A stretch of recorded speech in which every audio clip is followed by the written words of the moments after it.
আল্লাহ পাক রব্বুল আলামিন এই রহমতের মাসে এই কোরআন নাজিল করলেন।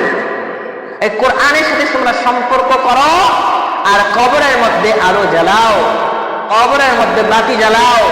কবরটা তো অন্ধকার, সেখানে কেমনে থাকবা? বলে নামাজ পড়ো, অন্ধকার দূর হয়ে যাবে।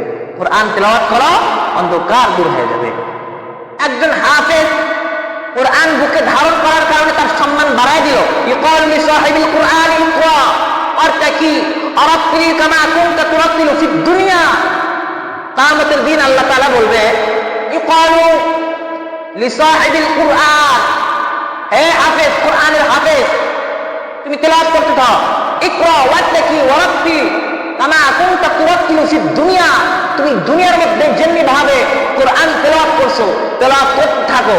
যেখানে তোমার আয়াত শেষ হবে সেখানে তোমার বাসস্থান। সুবহানাল্লাহ।